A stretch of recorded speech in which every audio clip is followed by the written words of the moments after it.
रूस और यूक्रेन में जारी युद्ध लगातार लंबा खिंचता चला जा रहा है। रूसी हमलों से त्रस्त हो चुका यूक्रेन पश्चिमी देशों से हर संभव मदद की गुहार लगा रहा है। रूस ने पिछले काफी समय से अपने हमलों में तेजी दिखाई है। यही वजह है कि यूक्रेन को युद्ध के मोर्चे पर लगातार झटकों का सामना करना पड़ रहा है। रूस के भीषण हमलों के चलते यूक्रेन को उबरने का समय तक नहीं मिल पा रहा है। ऐसे में माना जा रहा है कि यूक्रेनी राष्ट्रपति की खींच अब जग जाहिर होती दिख रही है।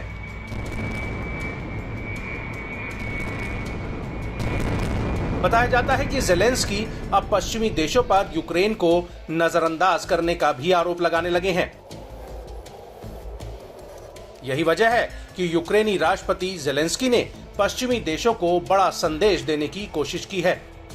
इसके तहत ज़ेलेंस्की ने कहा कि रूस के साथ संघर्ष में पश्चिमी देशों को भी शामिल होना चाहिए और कीव की वैसे ही रक्षा करनी चाहिए जैसे हाल ही में ईरानी हवाई हमलों के दौरान इजराइल की गई थी। ज़ेलेंस्की ने सोमवार को एक टेलीग्राम पोस्ट में पश्चिमी देशों से ये गुहार लगाई है। ज़ेलेंस्की ने इजराइल की मदद के लिए उसके सहयोगी देशों की कार्रवाई की प्रशंसा की है।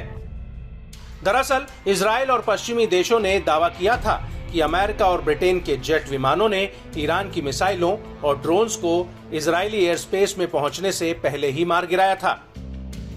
ज़ेलेंस्की ने कहा कि आतंक के खिलाफ बचाव में एकता वास्तव में कितनी प्रभावी हो सकती है जब यह पर्याप्त राजनीतिक इच्छा शक्ति पर आधारित हो। इजराइल, अमेरिका, यूके, फ्रांस और जॉर्डन ने एक साथ और अधिकतम दक्षता के साथ काम किया।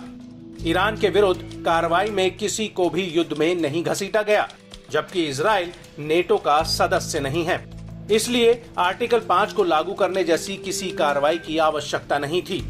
माना जा रहा है कि ज़ेलेंस्की पश्चिमी देशों से यूक्रेन को भी उसी स्तर का समर्थन देने और रूस के लंबी दूरी के हवाई हमलों से बचाने की ओर इशारा कर रहे थे।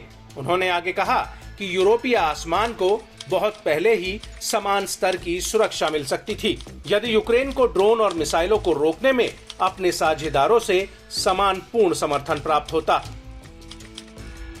मालूम हो कि यह पहला मौका नहीं है। इससे पहले भी कई बार यूक्रेनी राष्ट्रपति खुलेआम पश्चिमी देशों को घेरते नजर आए हैं। रूस के साथ जारी संघर्ष के दौरान भी कीव ने बार बार पश्चिमी देशों से किसी न किसी वजह से रूसी हवाई हमलों से सुरक्षा प्रदान करने का आग्रह किया है। यहां तक कि यूक्रेन पर नेटो की ओर से लागू नो फ्लाइंग जोन की स्थापना भी की है।